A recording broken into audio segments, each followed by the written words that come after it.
04.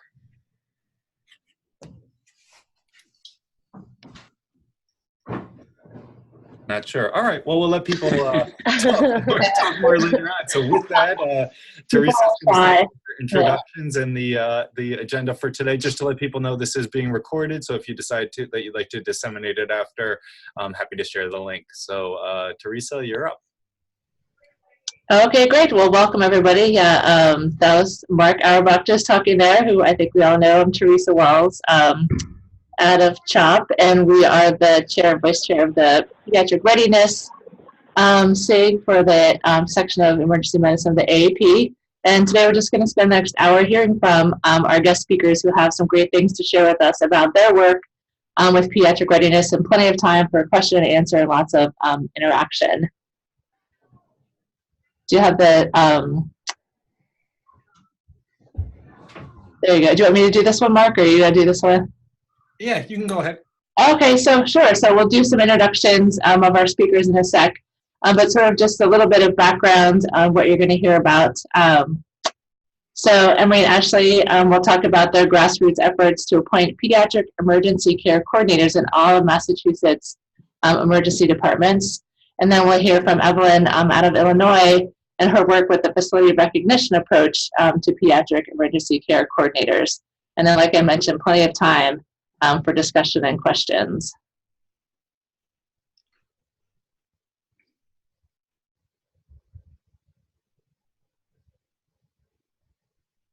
Is this, okay, still me, I'm good. So really our goal is to create here with the Pediatric Readiness Community of Practice. And just Mark put some nice information here about what it exactly is a community of practice. And it's a group of people who share a concern or a passion for something that they do, which for our group would be pediatric readiness, and learn how to do it better as they interact regularly. And that's really what this webinar is about, is to hear what other people have done and what successes or challenges they've had, and how we might be able to continue to work in our own communities. And we want to be a diverse, interprofessional, and multidisciplinary group. So certainly we've got some multidisciplinary folks on the call today, because as we all know, pediatric readiness is certainly a team sport, and there's lots of different folks that can contribute and help it to be successful. So the overall goal then is to foster collaboration and awareness of ongoing readiness work all across the U.S. So today, our first two speakers will be out of Massachusetts. We have Emery Petrak, who's the chair of the Massachusetts ACEP Pediatric Committee and works out of Tufts, as well as Ashley Foster, who's the co-chair of the Massachusetts ACEP Pediatric Committee, and also the network chair for the Massachusetts PECC network, which we'll hear lots about. And then we'll hear from Evelyn Lyons, who's the EMSC program manager out of Illinois, and has done lots of great work there too with pediatric readiness and peds emergency care coordinators.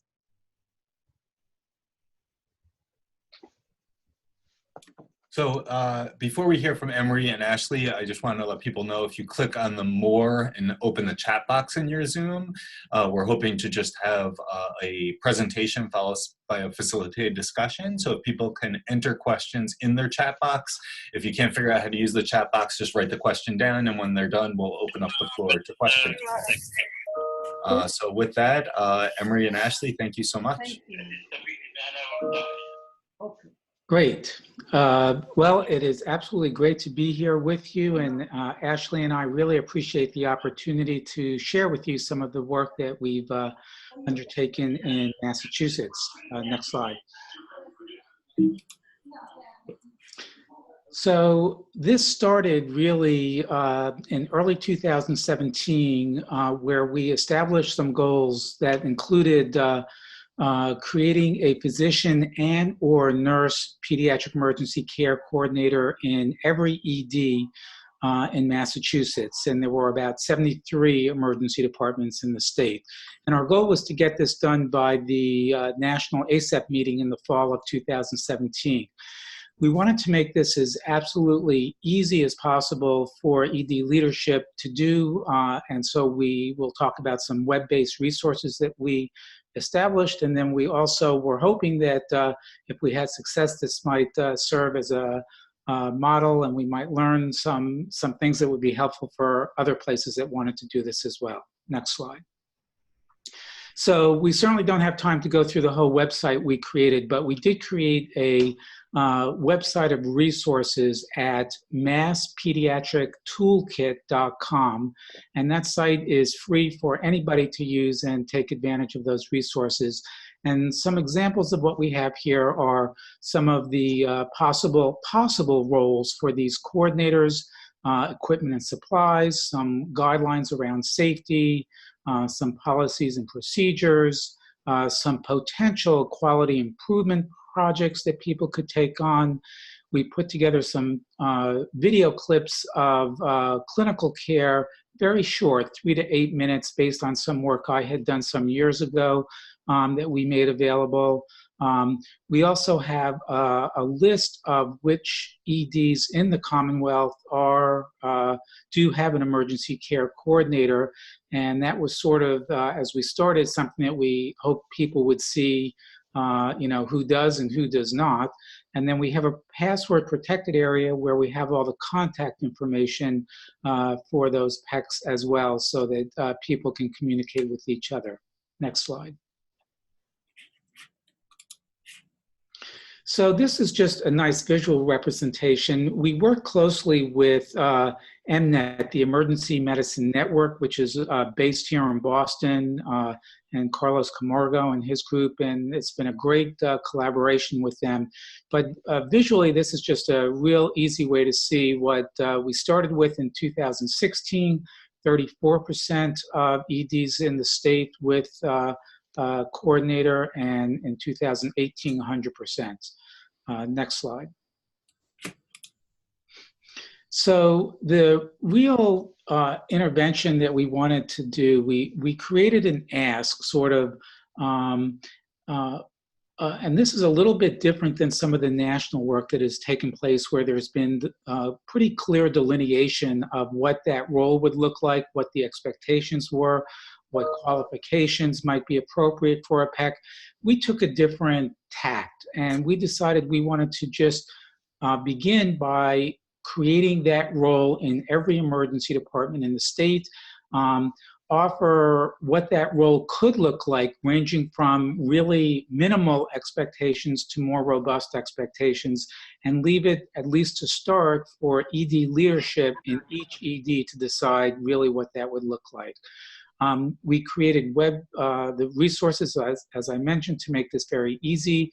We send out periodic emails, which Ashley will talk about in a moment. And we made the contact information of other PECs readily available as well. In addition, EMNET has an app that's available on the iPhone that lists which EDs have a PEC available. Next slide. So the timeline looks like this, and we started in early 2017 when we decided this was really a priority for us to focus on. And we got the support of the MESEP board behind us. By April, we started sending out emails to all EDs, both with and without PECs, using various resources we had from data from EMNET, data from the MESEP board. A lot of it was incorrect in terms of contact information.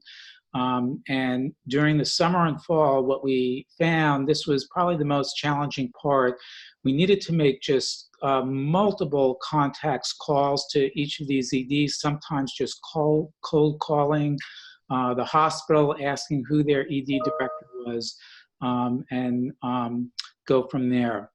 We elicited some help during that period from the MESEP board as well to make some calls, and from EMNET.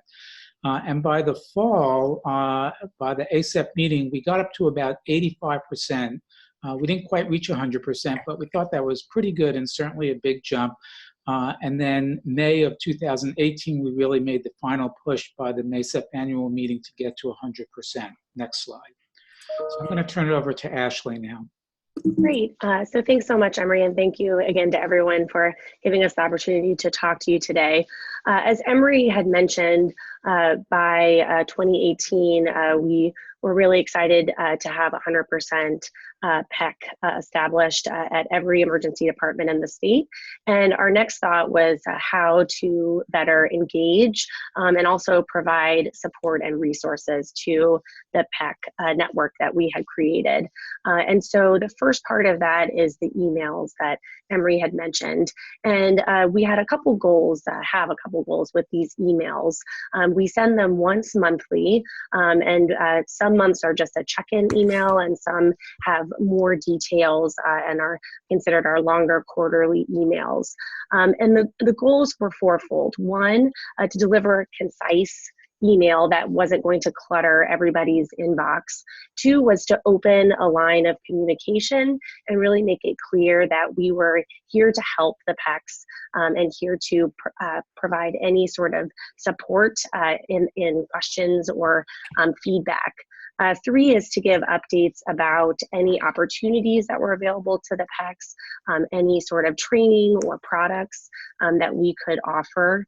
And four was to provide a single resource to the PECCs. And this could be anything from a video, such as the videos that Emery had so wonderfully created, for example, using LET for laceration repair, a sedation guideline, if there were updated national guidelines, such as how to manage bronchiolitis by the AAP, we would provide one resource per email. I draft the email, and then we have a core group of members that then reads the email. We circulate it among the group, and it's edited, suggestions are taken, and then the final email is a really concise, clear, informative email that I send out each month. Next slide. I should mention that with that email, it really has had a very positive outcome in that it's opened a line of communication. And I've gotten many questions from the PECCs, anything ranging from, can I get more information about a resource? Are there other resources in this certain area that you can provide? Questions in terms of systems issues, such as how do you obtain vital signs in your emergency departments? What is your practice around consent, et cetera? And so I think it's been a really great way to open the channels of conversation and provide support.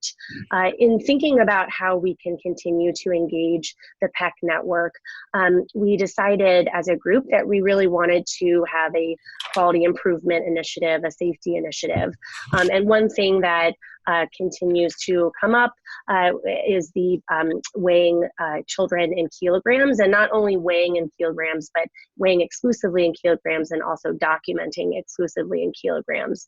And so we have embarked upon the initial component of this quality improvement initiative, and that is to obtain baseline data. And so our first step was to email all of the PECCs in the network to determine what is the current practice in emergency departments in our state. And throughout a period of about 9 months, through some of the periodic emails that I have been sending out, as well as some calls, we were able to get 65 responses out of the 73 emergency departments that we have in our state. And what we found is about 52% of the emergency departments in our state are currently both weighing and documenting exclusively in kilograms.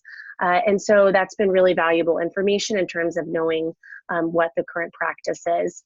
We also, within these emails and questions, try to identify some possible barriers to the practice. And some of the barriers that have come up are things such as the scale can't be locked. There's a challenge with the EMRs that are being used, and also perception, whether it be from staff or from parents. The third step is where we are now, and it's really to develop an action plan for the PECCs and the emergency departments that currently have different practices for weighing. And so we're really excited to embark upon that next step in the future. Next slide. One other exciting thing that we're working on right now is the Massachusetts Emergency Nurses Association has a pediatric committee, and they have approached me about collaboration with MESEP and specifically with the PECC network. And so we're currently in the process of identifying projects that we can work on together.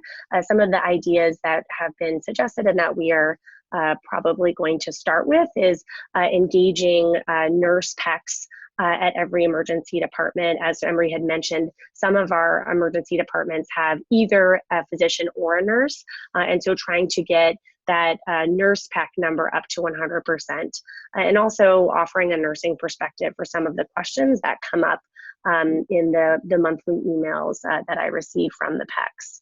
Next slide. Since we've had such great success in the state of Massachusetts, our goal has been to try to expand and replicate our efforts in other states in the New England area. And Dr. Joyce Lee, who I know is on the call, has been leading this charge and has really just been doing spectacular work. Connecticut, Mark, and EMSC have been already doing wonderful, extraordinary things. And so really the efforts have been in other states such as Maine and New Hampshire and Rhode Island and Vermont. And with Joyce's efforts right now, we've been able to establish 100% PECC in Rhode Island and are working with the other states. And this is with combined effort with MNET, as Emery had mentioned. Next slide.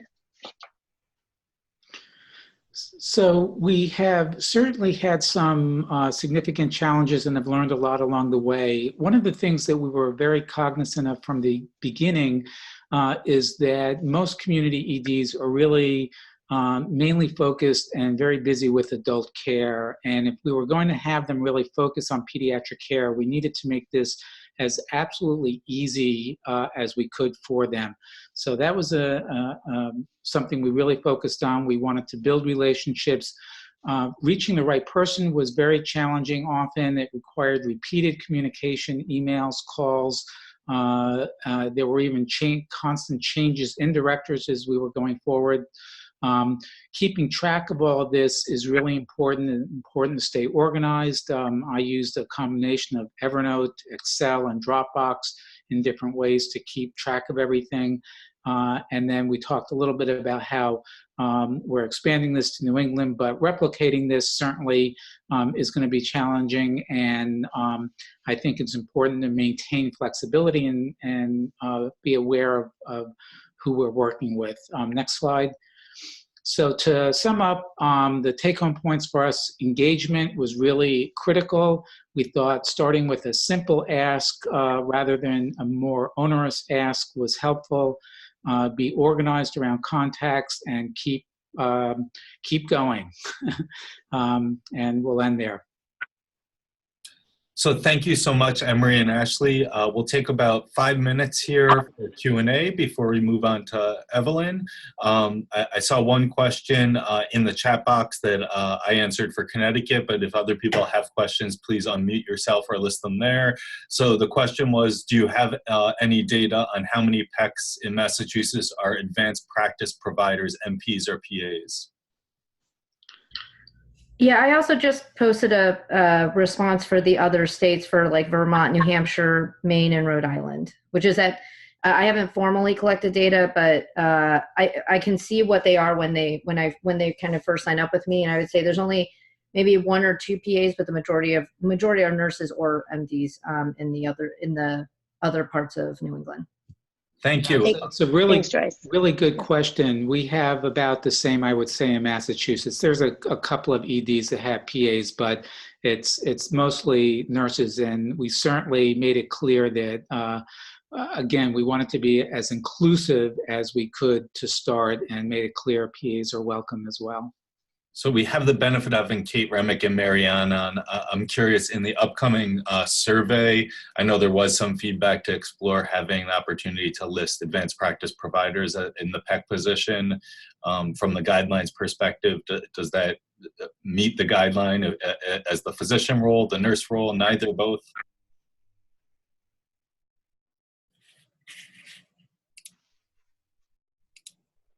I don't know if they can hear me. All right, I'm not. I guess we'll hear back from Kate or Marianne in a little bit. I'll move on to the next question. So Jim Marson asks, ultimately, we expect hope that PECS will improve care. Mark, can you hear me now? Oh yeah, thank you, Kate. Sorry about that. Go ahead. I'm sorry, I didn't realize I had to unmute myself, I guess. Sorry, it will be in the upcoming survey. It's still preferred to have a physician or a nurse in these roles, but for those low-resourced EDs, we have discussed, and we talked about this in the Facility Recognition Collaborative as well, the potential need to identify an advanced practice provider. But even so, they should be really ideally working with a physician to help support that role. It will be asked about. It's just not, you know, as, you know, in the views of, you know, subject matter experts, it's not viewed as being as valuable as physician and nurse techs. I hope that answers the question. Thank you, it does. And I can say in Connecticut, some of the feedback that we've received is that in many of our community EDs, the meat of the non-critically ill pediatric population is being seen by the PAs and APPs. So this might be a nice role for that individual that may be seeing many of the pediatric patients. But thank you for the comment. So James Marson had a question. Ultimately, we expect hope that PECS will improve care. We have been doing something similar in California. What outcomes are folks looking at to demonstrate that this is making a difference other than PEDS readiness score, which is somewhat circular? So I'll put that to the Massachusetts group, I guess, just in terms of your work and linkage to patient outcomes and or even non-research-based methods, but potentially even in stories or feedback that you've received. Emery, I don't know if you want to start and I can add.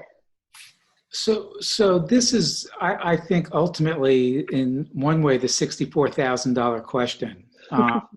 And we are not specifically looking at that. I know there are some, you know, we've all heard and seen about that having an identified PEC seems to be important in terms of improving care, but ultimately that's the question is outcomes, and we are not focused on that at this point specifically.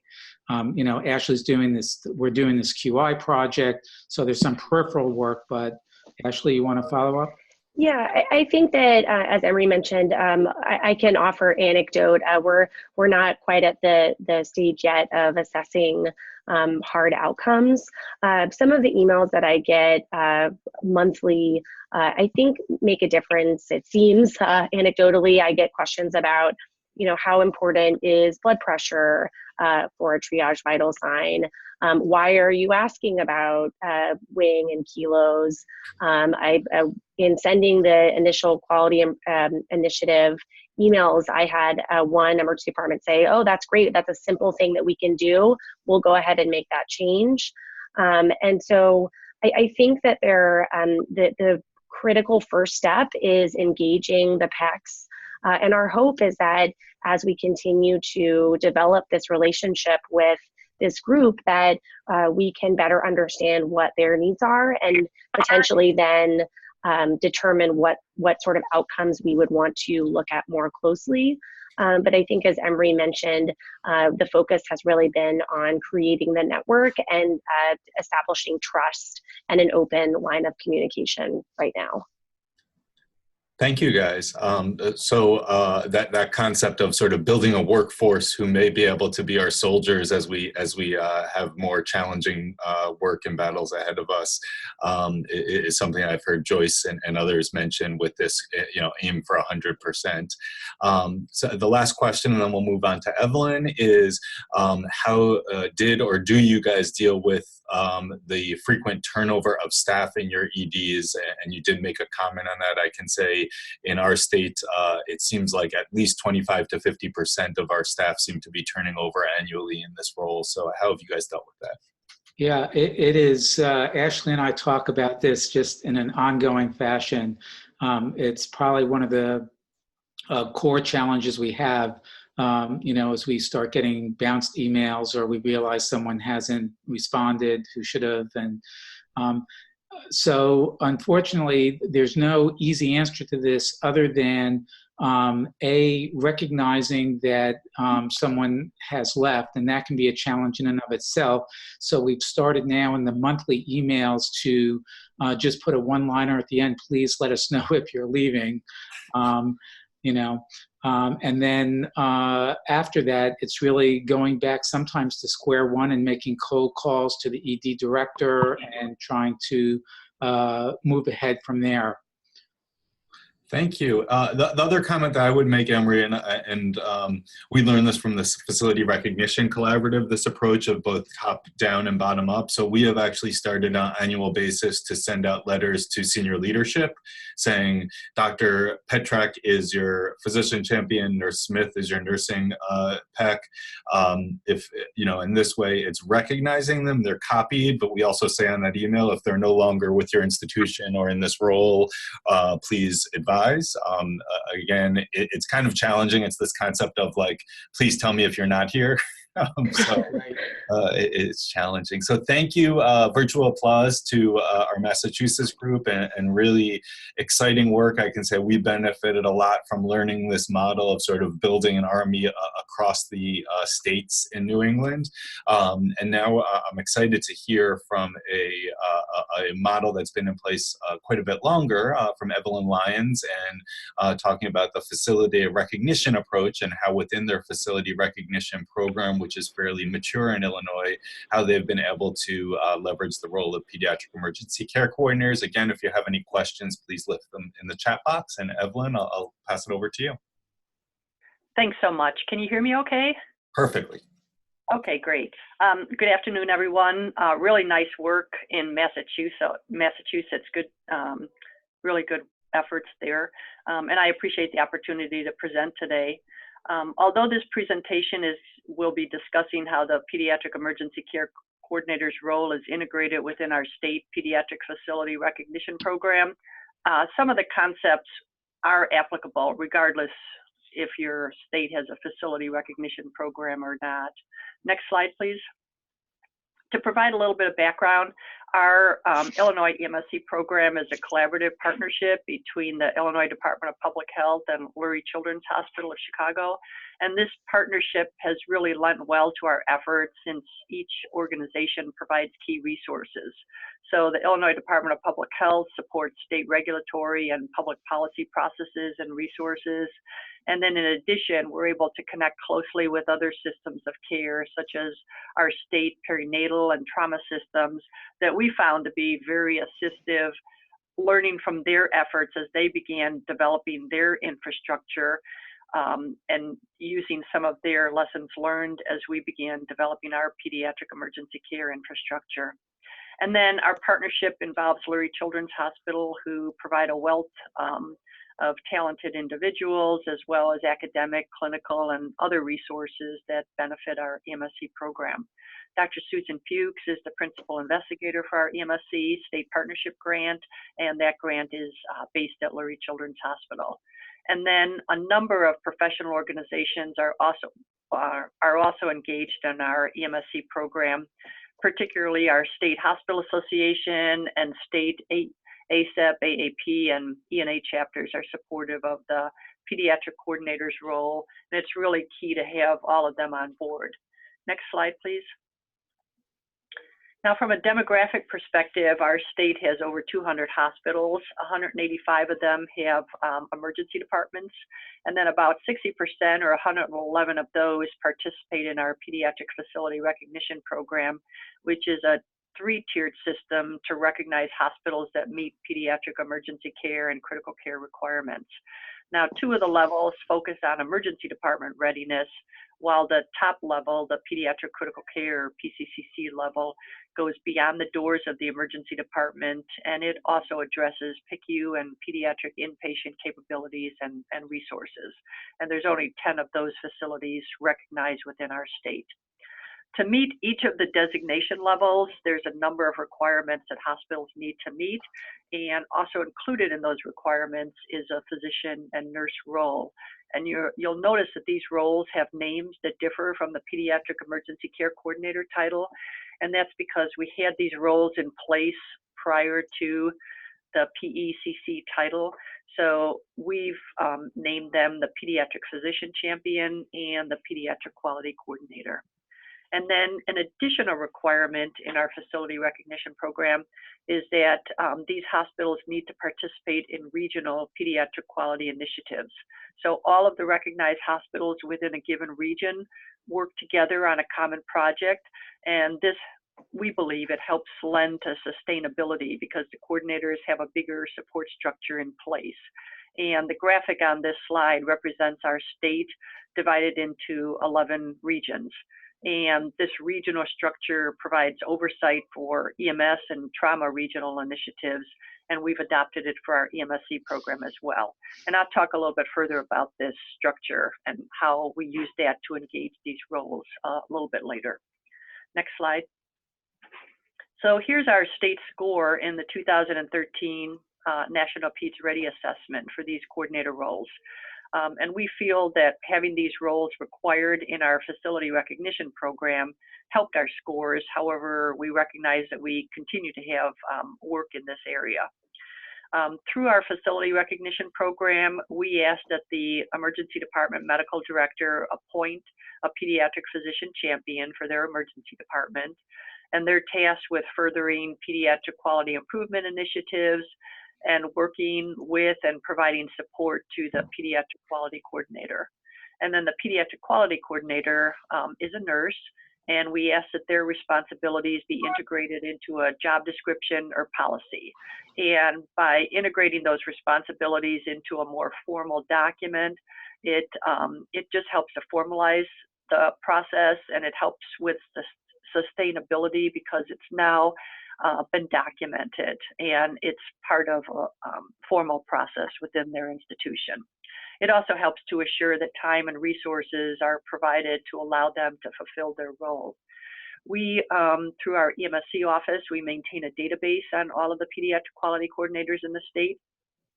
And we found that it's easier to connect and correspond with them, and then they communicate information to their physician counterparts, although we have had further discussion about bringing the physician contact information on board and using that to connect directly with them as well.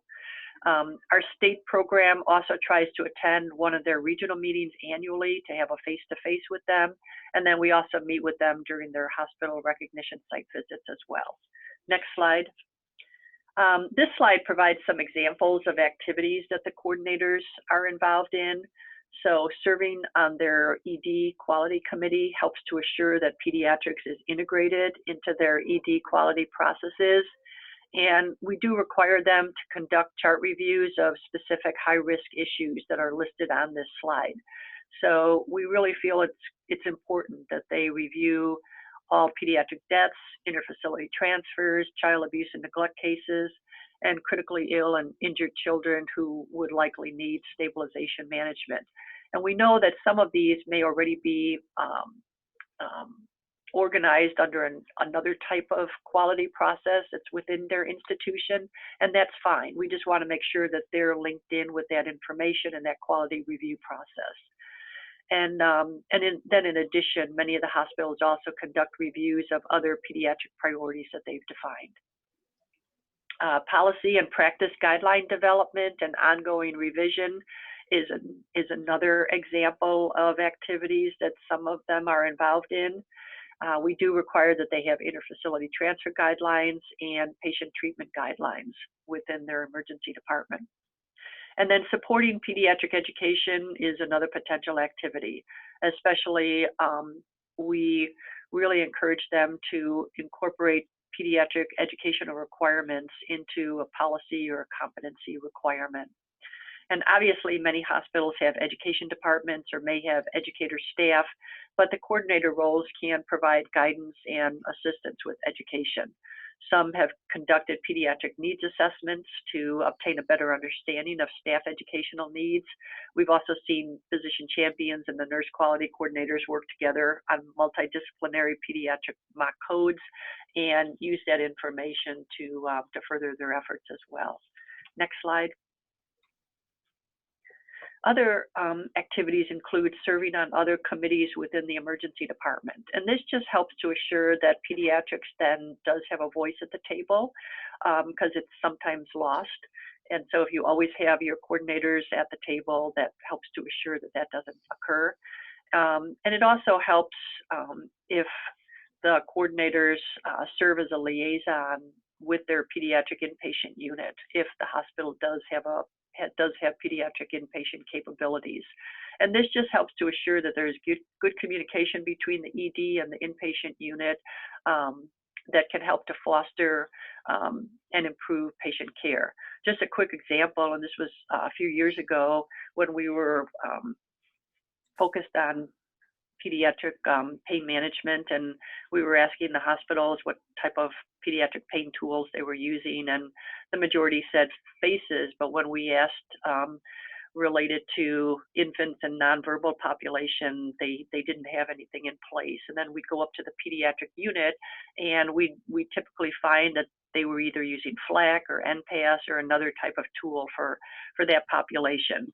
And yet the ED wasn't even aware of that. And the inpatient nurses were happy to come down and educate them on the tool, make it available to them, and assist with any questions that they may have. So it helped, gradually, it really helped to build a better relationship so that there can be access to resources. And then it just helps to assure that if there's expectations on the floor as to what could be done better in the emergency department, there's those avenues of communication. The coordinators can also keep abreast of pediatric equipment and supplies, assist with code cart reorganization, and sometimes that comes out of the mock code findings, as well as addressing other supply issues.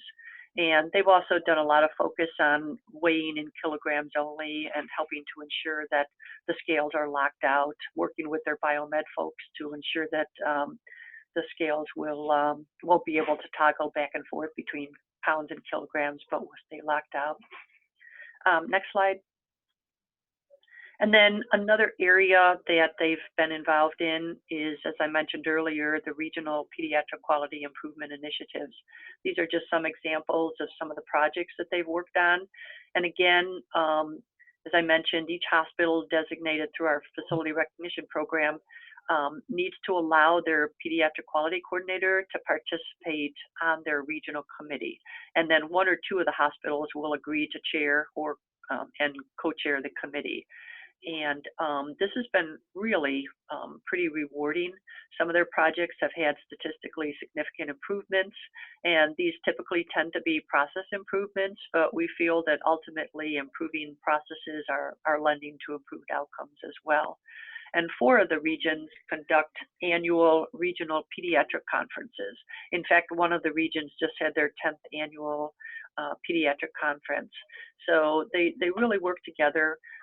There may be some territorial issues outside of this committee, but when they come together at the table, they all work to see where they can find some common ground and work on common areas that they all want to improve on. Next slide. In terms of resources, one of the resources that we think has really lent to this whole process is just infrastructure building. And I'll just start at the bottom of the slide, which is the regional pediatric quality committees that I've just talked about. So each of the 11 regional committees meet on a regular basis. It's typically quarterly, and they work on a pediatric quality project that they agree upon as a region. And that allows them to benchmark their individual hospital findings against a region and work towards a common goal. But the meetings also serve as an opportunity for information sharing and networking.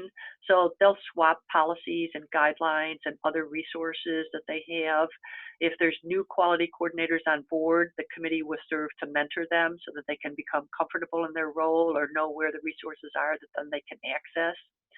And so that's one part of the infrastructure. And then the next level is that we've built in a reporting structure for the work of those regional committees. So each of their chairpersons report to our state EMSC facility recognition and QI committee. And that committee oversees our facility recognition program. And so the chairs of each regional committee give a brief report, and they can also use that time to request guidance or direction regarding their projects, or they can get a chance to just see what the other regions are doing, since that might spark an interest for a potential future project that they'd like to focus on as well. And they can also identify issues that they've been encountering, any assistance that they might need, because this statewide committee then develops educational modules and other resources that can lend support to the hospitals and the regions. And then the top tier is our state EMSC advisory board that all of our EMSC activities get reported through. So this is to help assure that they're aware, and they can provide some oversight as well. And so it's a nice way to share information at each of these other forums to recognize the efforts of the coordinators, showcase their work, and essentially give them a pat on the back. And this has been a process that's taken a long time. None of it happened overnight, but it's been gradual steps that have led to the infrastructure building. Next slide. And then this slide is just a snapshot of a variety of resources that we've developed and provided to assist these individuals in their roles. As I mentioned, the Facility Recognition Committee, as well as our EMSC program, develop resources. And so the top center is just a little update handout. It's just an excerpt from that we send out every couple of months. Just provides them with anything new going on with our state program, anything new at the federal level, and any other areas of interest related to pediatric emergency care that might be helpful for them. We also develop educational modules, and these are online narrated self-study modules. A few are listed here. There's a pediatric seizures, pediatric DKA, mental health needs of children in a disaster. We've also developed pediatric and neonatal care guidelines.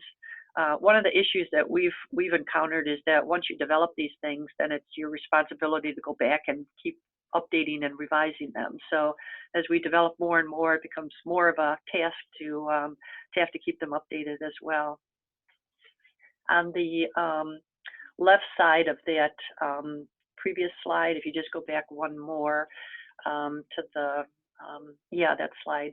We have in the middle left, there's a resource grid there, and what this represents is a contact list for all of the tertiary care centers within our state, as well as border states that receive Illinois children through transfers. And this got developed because hospitals came to us letting us know that they were having difficulty knowing who to contact to initiate or revise their transfer agreement. So they were calling tertiary care centers, they were getting bounced around, and it was getting frustrating for them. So what we did is contact each of these centers, explain the situation, ask them to identify one point person and their contact information for initiating the transfer agreements. And then we gathered that information and put it into this grid, which we update every year. We make it available on our website. And it seems like a very simple process, but it's made a tremendous difference in terms of the amount of time that they don't any longer have to spend on trying to find the right person. And these are just some examples of resources. Next slide. There's also a number of other, like way too many resources that can assist that are way too numerous to try to mention, but I just listed a few here, and we're definitely going to add the Massachusetts website to our Illinois EMSC website as another resource for our hospitals as well. Next slide. So we've encountered a number of challenges, as Massachusetts mentioned as well, in relation to the coordinator roles. In particular, it's really important for there to be administrative support. So hospital leadership needs to support the role, and also to be sure, especially for the nurse role, that they're allocating time and resources. Otherwise, it just won't happen. And then there's always competing priorities. So it's important to try to be inventive and always try to keep the roles on everyone's radar. It was just mentioned earlier about transition and turnover. So we really encourage the hospitals to have a succession plan. So if the coordinator is planning to transition out of their role, that they can try to pre-identify their replacement so that they can at least mentor them. And then also having that person get engaged in the regional committees helps as well. And then just helps to assure that there's some sustainability. We've had a challenge with getting the hospitals that aren't participating in our facility recognition to identify individuals to assume these roles. And we find that it's particularly difficult with critical access hospitals who are very resource constrained. Many of them are already wearing 4 to 5 hats and covering multiple roles. Contracted physician groups, particularly those from outside of our state, are another challenge because they may not even be aware of this process, and it's typically not indicated in their contract, so they don't necessarily feel an obligation to do this.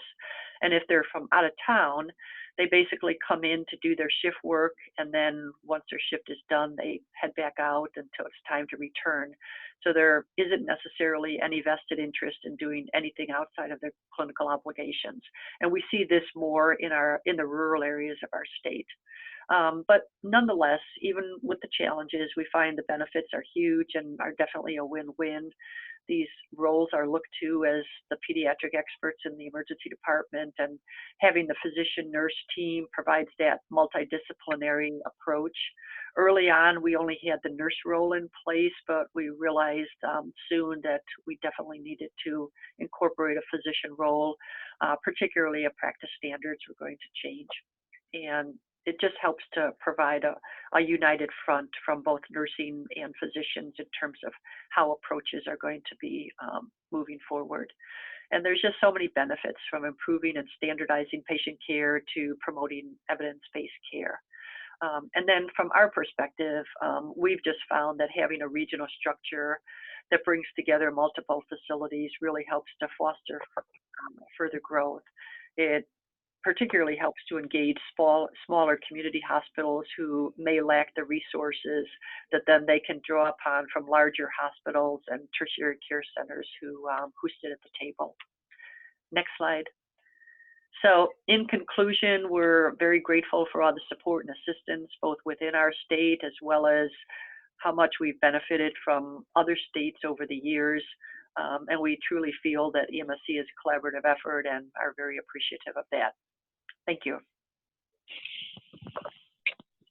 Thank you so much, Evelyn. Wow, I am just amazed, as I have been every time I've heard about the efforts in Illinois. So really congratulations on the amazing work by you and the very large teams that you've put together. I'll start out with a question from Marianne. How often do you visit audited hospitals in LA? They survey every 3 years, for example. We're doing it every 4 years.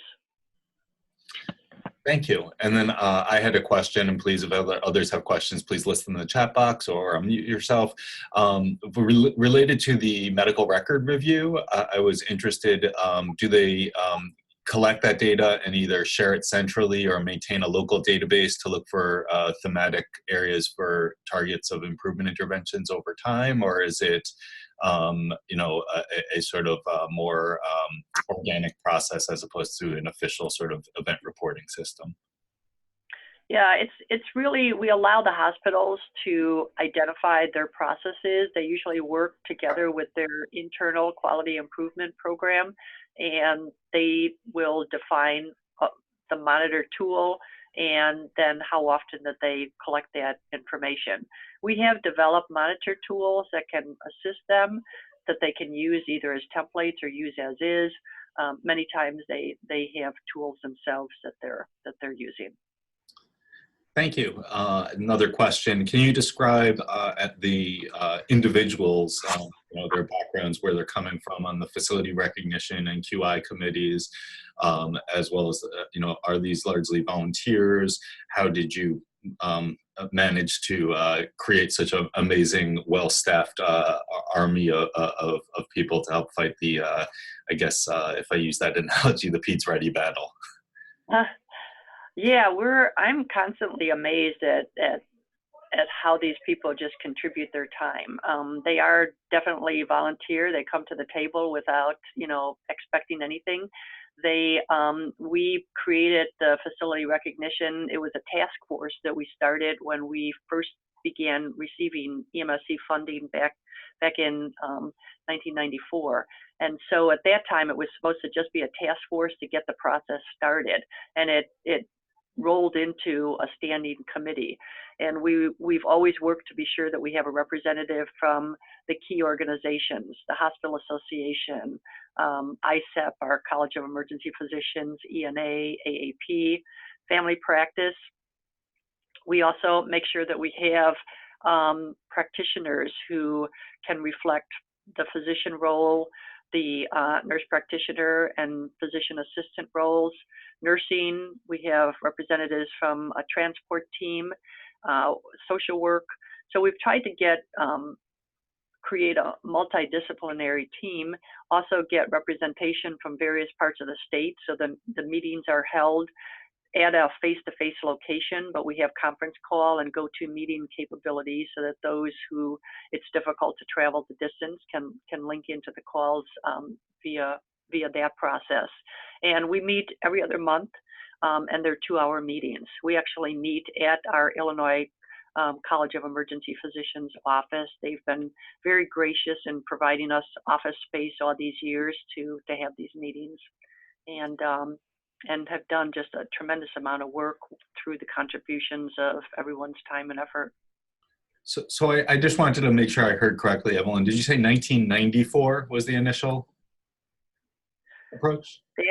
That's when we first started our EMSC. That's when we first started receiving EMSC funding. And so we began, we created our advisory board at that time, and the advisory board recommended the creation of several task force groups to kind of help us spearhead efforts. And one of those task force groups was facility recognition. And it rolled from being a task force to then we realized we needed to keep this group meeting indefinitely.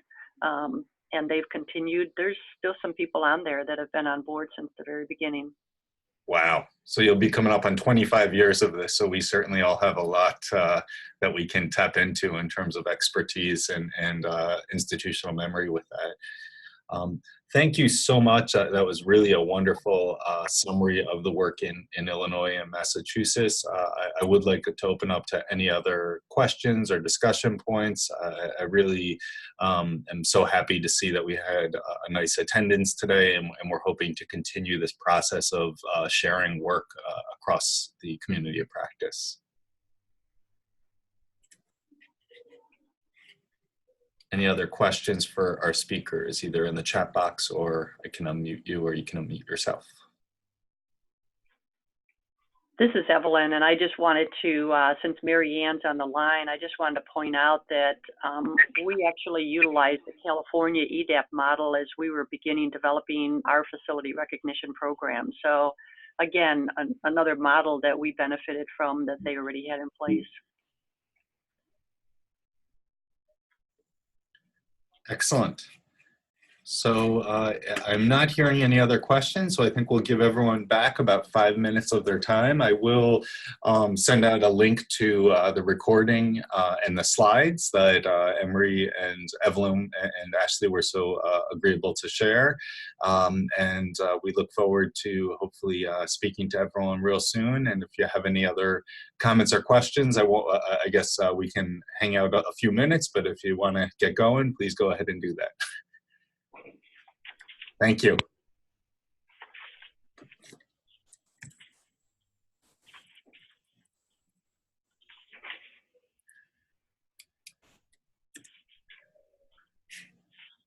All right, I'm going to close the line down. Have a great day, everyone. Thank you so much. Thank you again. Thanks. Great work. Really appreciate it. Thanks, Mark.